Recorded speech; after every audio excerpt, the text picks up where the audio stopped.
the Oklahoma Journalism Hall of Fame to the 43rd annual induction ceremonies. My name is Mark Thomas, and I'm with the Press Association. It's Oliver C. Murray. Ollie, come on.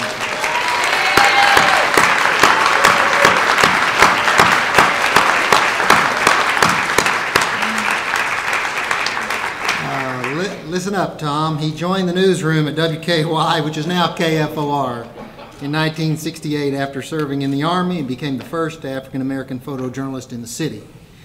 He held many positions, including chief news photographer and production operation manager in a 38-year career. He became a force in the newsroom as a role model for minorities, and with the advent of electronic journalism, he helped pioneer live news coverage, commanding the station in Oklahoma's first live truck. Oliver? Or Ollie? Come on. Both ways is correct. Both ways is correct. Congratulations. Thank you very much. Take your time. I've been asked to keep this short by my family, but since I am the head of the family now, I don't have to listen to it anymore. Thank you, everybody. Hey, Ollie, you better talk fast. Thank you very much. And I will talk fast.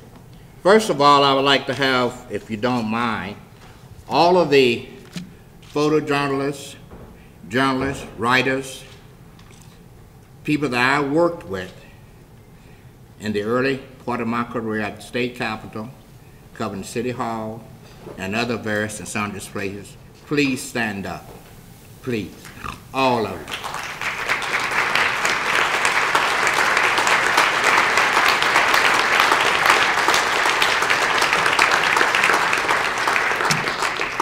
Thank you very much.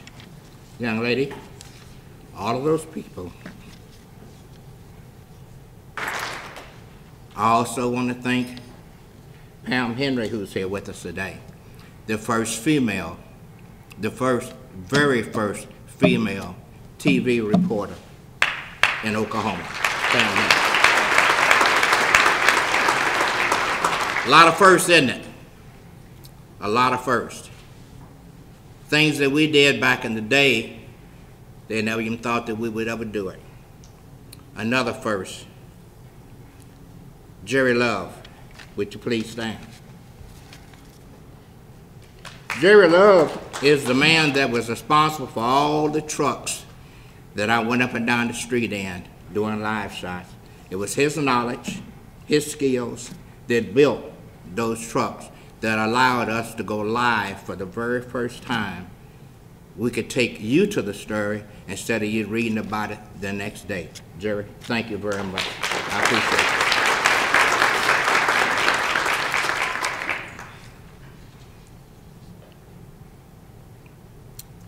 I'd also like to thank my son and my daughter, Oliver and Ann, for never fussing at their daddy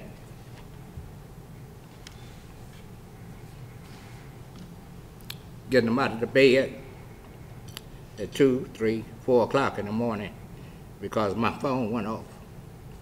I was a single parent. They had to go with their daddy to make a living. Thank you, guys. I appreciate you.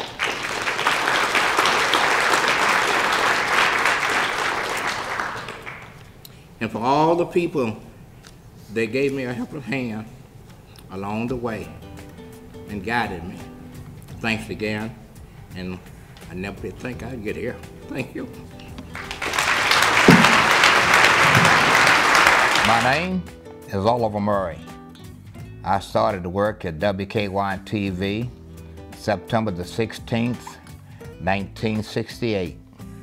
I've been home from the war about maybe, 4 or 5 months. When I first got in, my mother told me that television station WKY and KW-TV both were trying to get a hold of me. And I just got home, and I really didn't want to do any work at that particular time, so I sort of sat back, and then I went out and found another job. And the job that I found was a good paying job, a good job, but they decided to move all of their work and everything to Texas, and I didn't want to leave Oklahoma again for a while. Like I said, I've been gone for a couple of 2 or 3 years. So I went out to WKY, walked in the door, and at that time a gentleman by the name of Ernie Silks met me at the door, and he took me around to Jay Spivey, and Jay Spivey and I talked for a few minutes, and surprising to me, he said, when can I start to work? And I said, well, I can start Monday if you need me. I don't know anything about it. He said, well, don't worry about that. We'll teach you everything that you need to know. And that's basically how I started off at WKY. Based on what I've heard, that they were looking for a few good men, and I guess I was one of the good men that they were looking for. I started to work on stage where I learned how to operate studio cameras.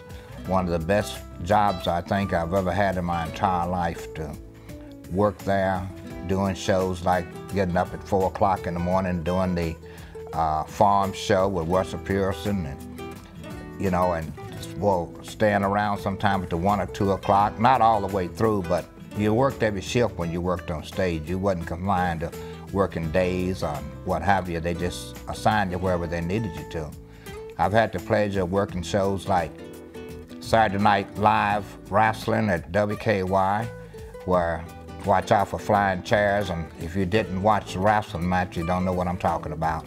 And that would be the way Danny Williams would always sign off the show after every Saturday Night Wrestling, is watch out for the flying chairs. Had a chance to work with 3D Danny also, Steve Powell's, Farmer Scotty, as a lot of you will know, Count Dracula.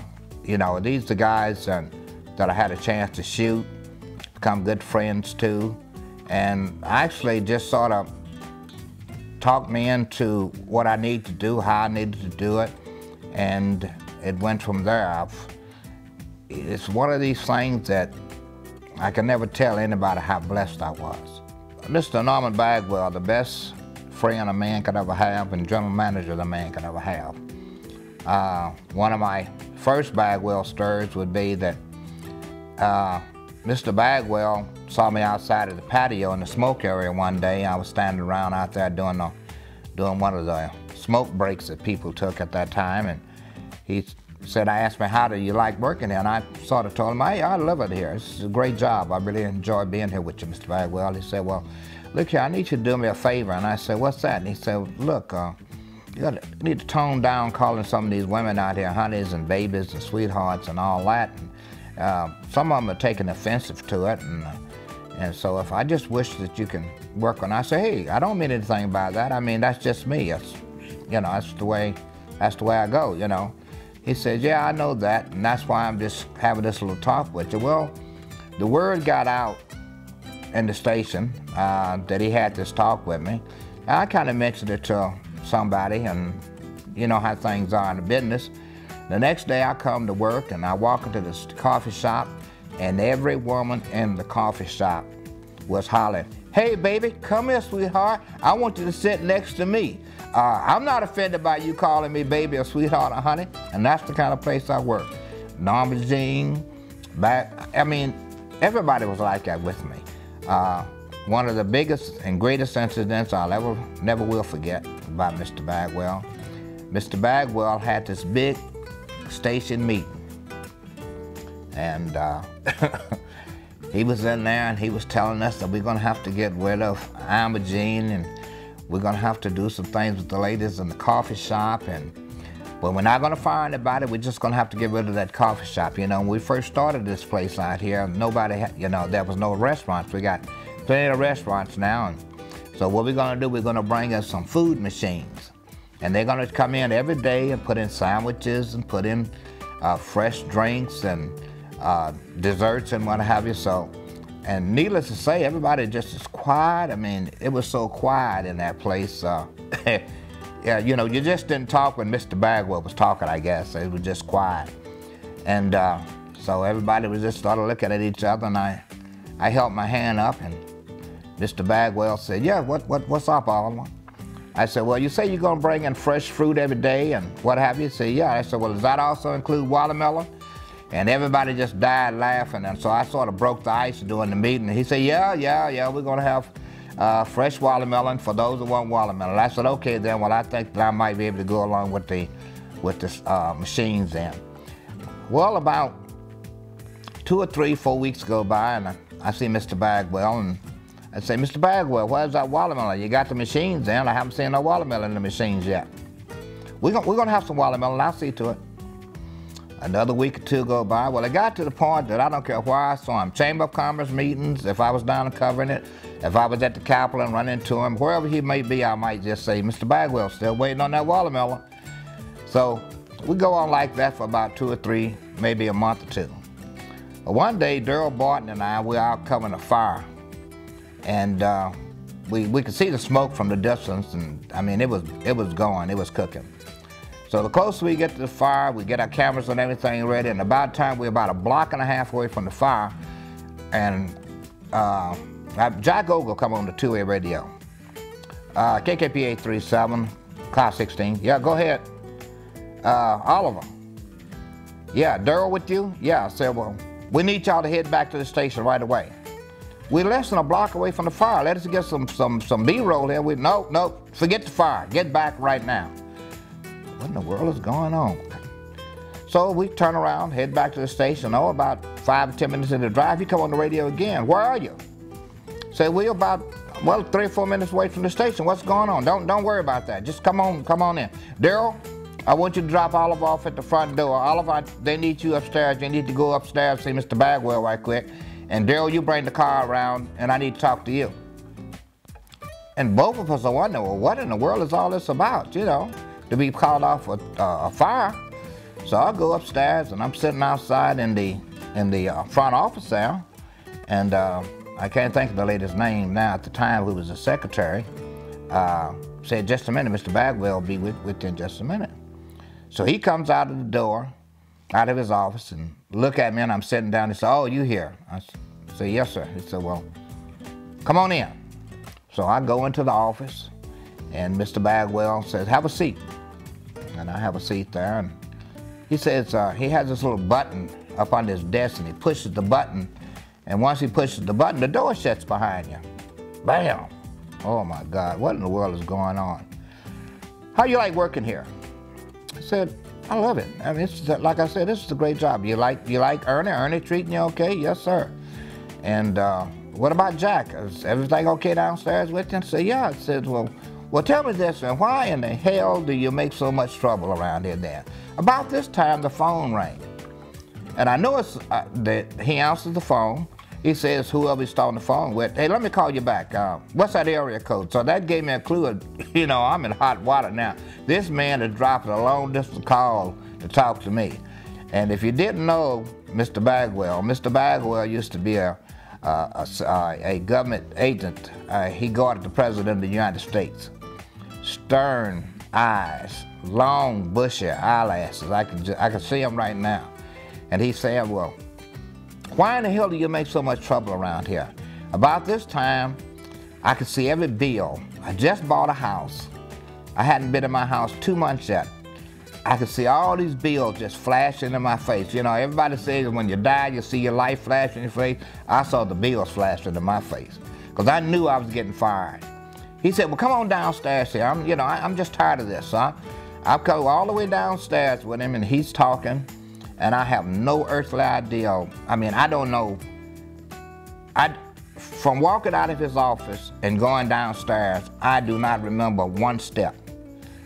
I just remember walking into the coffee shop, and everybody in the shop, the whole entire station, everybody was in the coffee shop hollering, we got our watermelon, we got our watermelon. And man, they had a joke on me. Mr. Bagwell had gone out and bought about 4, 5, or 6 big watermelons, put them on ice, and we just had a big party at the station.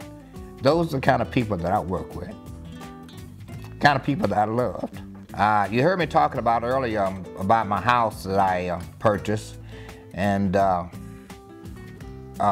there's a story even behind that. I come to work one day, and I was working at that particular time the evening shift. Walked in. I just just got a phone call before I came to work denying the purchase of my home, and said that they couldn't approve my loan. So Jack Ogle saw me, and he said, man, what's wrong with you?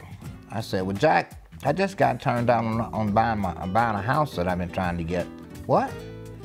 So, you got bills or something? I said, no. He said, I just bought a house, man, and I got 3 boys eating me out of house and home. Oh, everybody in town. They didn't turn me down.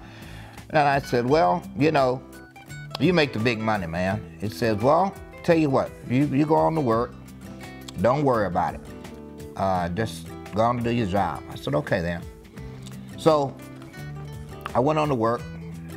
Next couple of days later, could have been even the next day now that I think about it, I get this phone call from a guy downtown at American Mortgage. Used to be in the First National Bank building. That's where they were located. It says, Mr. Murray, said, I'm sorry to bother you. And I said, yes. Said, this is whatever from American Mortgage. And I said, yeah, how can I help you? He said, well, I know we called you yesterday and we were wondering if you can come down and meet with us. Really like to talk to you about this loan again. I said, well, you turned it down. He said, I know, but I need you to come down and please come down and talk to us. And I said, okay then. He said, when is a good time? I said, well, you got to go to work this evening, so it'd have to be tomorrow or the next day. Well, what about tomorrow morning can you be here about 9 o'clock? I said, yes, sir, I'll be down there about 9. I said, okay then. So I go downtown to the bank, American Mortgage office, and he said, I need you to go with me around the corner here. So I go around the corner with him, and we go to the, I can't think of the name of the company now, but they were the one that approves your loans, FAA, whatever they used to be called. I can't remember it off the hand there. But I went into their office, which was right at Robert S. Kerr, and I think that was Robertson, I'm not sure. And walked in there, and they said, you Mr. Murray? I said, yeah. I said, well, they're waiting on you. Will y'all gentlemen go on in? I walked into this big old conference room, big old table, about 3 or 4 guys sitting around the table, and all 4 of them stood up at the same time. I thought I was a general in the Army that just walked in for a conference meeting. Said, Mr. Murray, we're so sorry. Your loan has been approved. Don't worry about it. We apologize to you if we've caused you any nervous moments, anything like that. And I said, well, thank you very much. And I walked out. Well, several years later, I started thinking. I started putting 2 and 2 together. You know, when things happen to you, you don't know why they happen or what happened, but you don't really think about it. I was just so glad to get into the house. Well, I started thinking, well, now I told Jack Ogle, I guarantee you, Jack Ogle called Norman Bagwell. Norman Bagwell called E.K. Gaylord. E.K. Gaylord said, that's one of my people. He will get his house. That's the bottom line. That's how I ended up with my house. So, again, family, taking care of you. Well, several years later, as they say, time moves on, maybe I had transferred over into news by now. And very, very small news department, very, very small news room. Jack Ogle was at that time, assistant news director. Ernie Silks, the king, as we prefer to him, was the news director. I believe, if I'm not mistaken, Bob Berry had come to work with us by then. I don't think he was a part of the meeting though. And Bob Dotson was there, excuse me, Charles Hoff, Daryl Barton, Randy Joe, George Tomic, and myself, and one other person I don't wish to call his name at this time. But anyway, we were asked the question by Ernie, how do you guys feel about having a woman coming to work here in the newsroom? And everybody, every last one of us say, yeah, why? I mean, what's the big deal though? Then I think that also we knew who the woman was going to be also, which a lot of us had run into out in the street covering news stories. At that time, she worked for a radio station, KTOK, I believe it was. Her name was Pam Henry. And I thought about it years later about being in the newsroom where a bunch of men voted whether we were gonna hire a woman to come to work with us. And isn't that something? So I can imagine what the vote might have been like when they asked, how do you feel about having a black come to work for you in the newsroom? This is the type of history that I had a chance to live and see at WKY. To be there and to see a young lady like Pam Henry come to work there for us, who I think was one of the most beautiful people in the world to work with. Matter of fact, everybody was. I mean, I can't say enough about people like Daryl Barton, good friend, always there for you, teach you everything that you need to know about shooting. I mean, there wasn't any jealousy in that place. I mean, it was about learning. It was about showing the next guy what you know, how you know. It was competition, all the time competition. Competition to see who's going to get Photographer of the Month, Photographer of the Year award. It was competition, competition, competition, which made good journalism, good journalism, good journalism. I don't know what they call this stuff today, but believe me, it's really not journalism as far as I'm concerned. Later on, after being at WKY and shooting film and working at the state capitol for years, we come up with this great invention called tape, the so-called minicam. WKY was not the first station to get a minicam. Believe it or not, it was competition, who will remain nameless. They were the first to get a so-called minicam. But the day that they run back into the station with their film, with their tape, throw it in the machine, non-edit, and say, this is the news and this just happened. Norman Bagwell come downstairs and say, we're going to be live. We're going to be live tomorrow. While they run back with their tape, we're going to be live. So Ron Turner, Lee Ellis, Papa Hines, he was the engineer. Turner was the reporter. I was the photographer. We're downtown at a parade, and we went live. We were the first news station to ever go live out of the back end of a truck. And that's where the news come first, where the live shots started off at. We started doing the microwave shots before any other station, like 6, 7, 8 months before any other station. We captured that live while they were bringing in their so-called tape. We took our minicam along with Jerry Love came to work for us about that time, about 2 or 3 months later.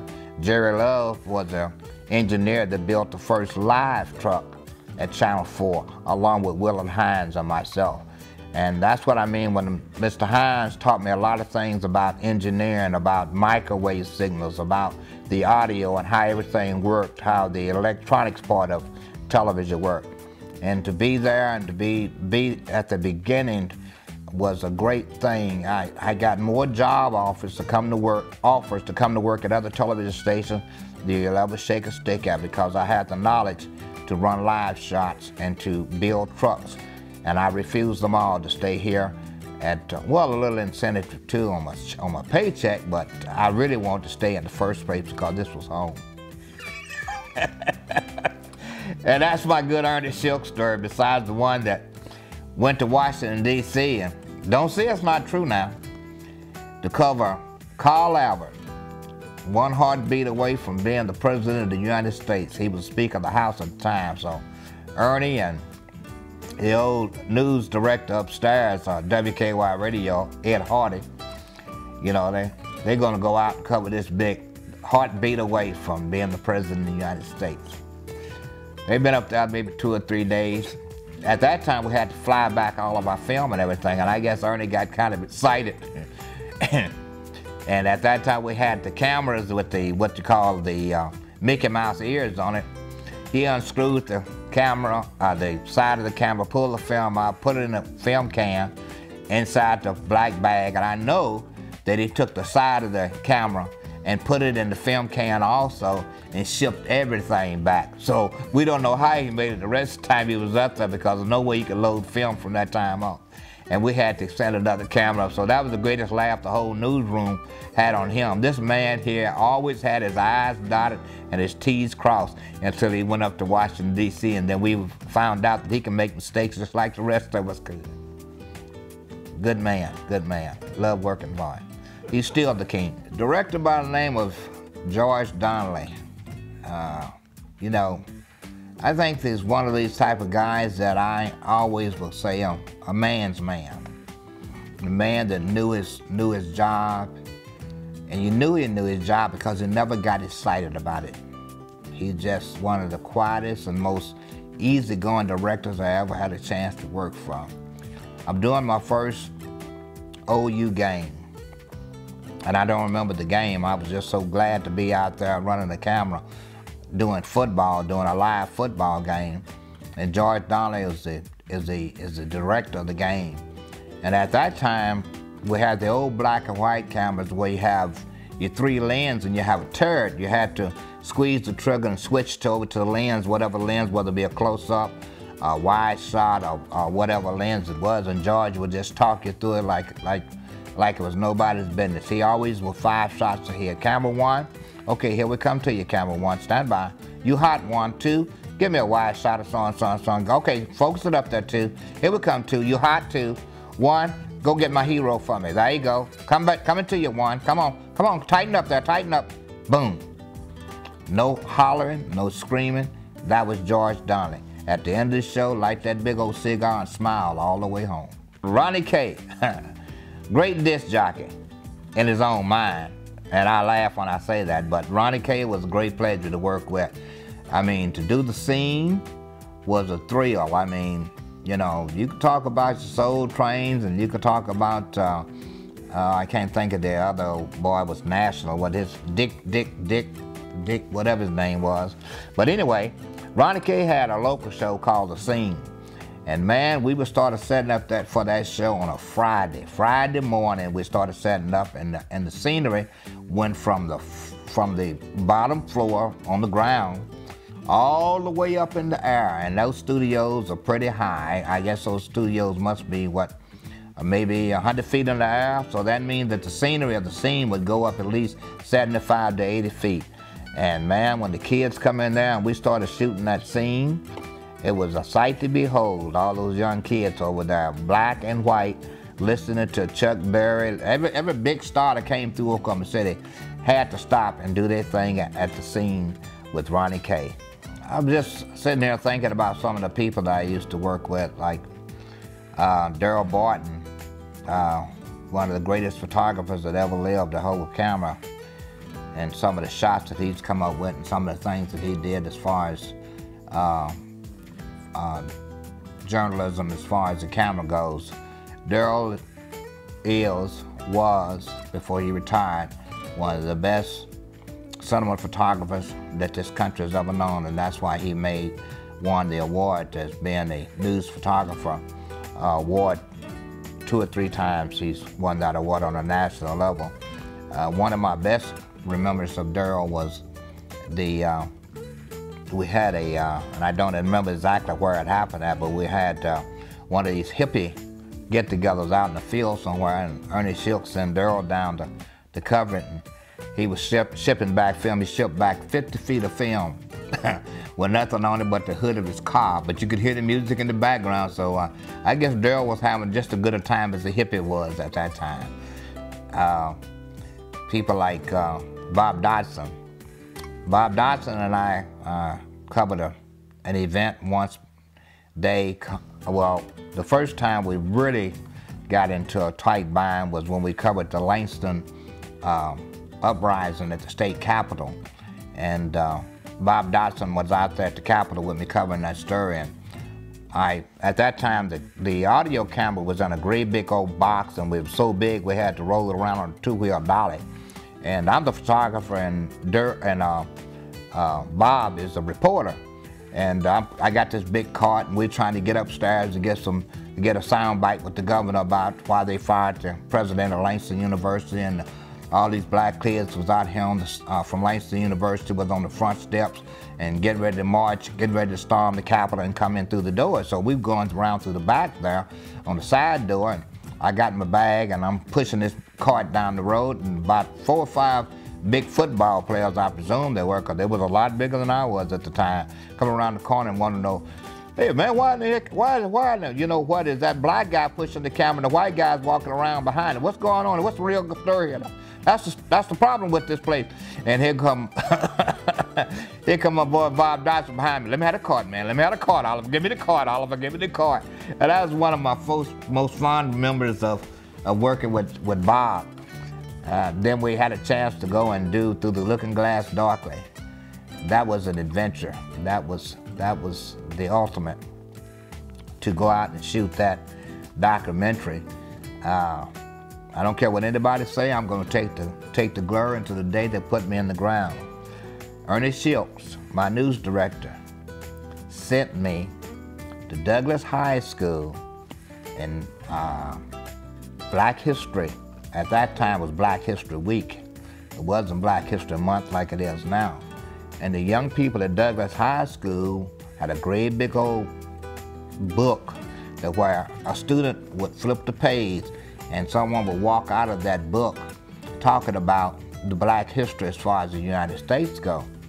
And at that time, my grandfather was still living, and he came in a covered wagon into Oklahoma. He was in the first land run coming out of Guthrie, Oklahoma. His daddy, my great-great-grandfather. But my grandfather was about 5 years old, and he was telling how it was to grow up here and live in a dugout, and my aunties and uncles and all the things that they had to go through. So I was real fond of history.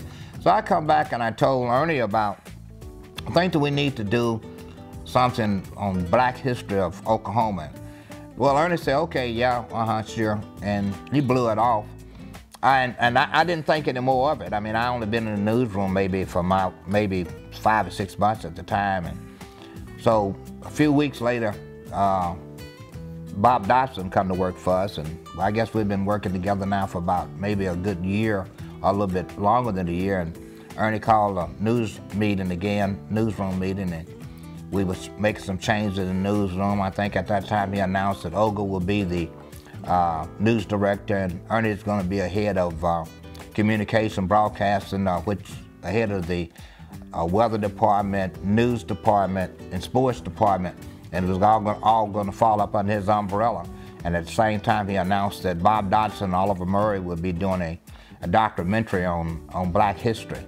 Bob Dodson came up with the name of the script and everything, and that's how Through the Looking Glass Darkly got started.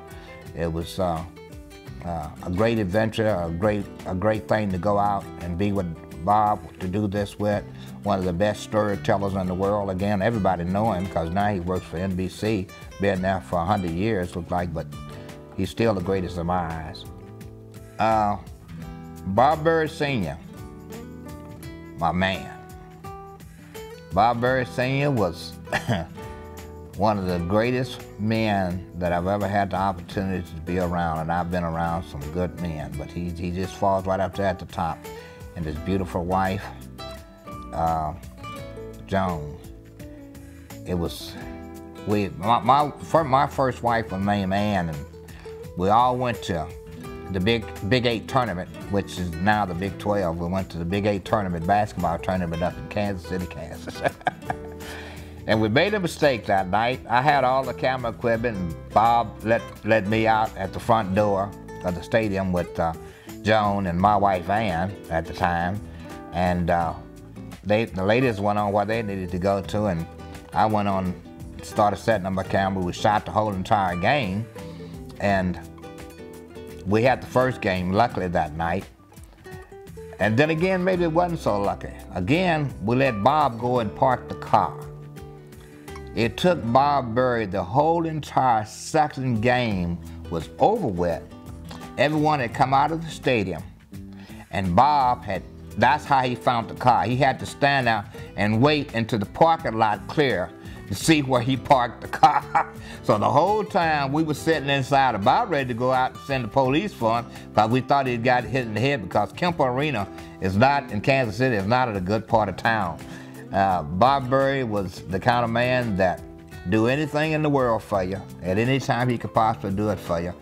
I can't say enough of good things about Bob Murray. And then we have Brad Edwards. Brad, just a good partner, because we sort of came into this thing together, worked together, grew up together. Saw me get married, stood with me in my wedding. Brad is just a great all-around guy. Never can say anything bad about Brad. We put ourselves in positions. One bad position that we put ourselves in, going into your corner, we got this phone call from one of the Vietnam veterans. And he claimed that he had a bomb under his porch, under his house. And he wanted to talk to Brad Edwards. So, needless to say, here we go, into this guy's house. We don't know if he had a bomb or didn't have a bomb. Police department is outside. We inside. We went down there. At that time, I don't know where our head was. We went inside this man's house, and this man is telling us all about how the Veterans Administration is getting over on him and not helping him out because he was in Agent Orange. And Brad and I both being a veteran, we kind of understood where he was coming from, and I guess that's why he wanted to talk to us. But man, that was one time I can feel my toes crawling up in my socks. I was so darn scared of that day. I just knew that we wouldn't get blowed up that day. That's the kind of danger that Brad and I used to get ourselves into. But it was still working with family. You do what you can while you can when you're with your boys, when you're with your family. I appreciate this opportunity to talk to you and tell you about WKY television.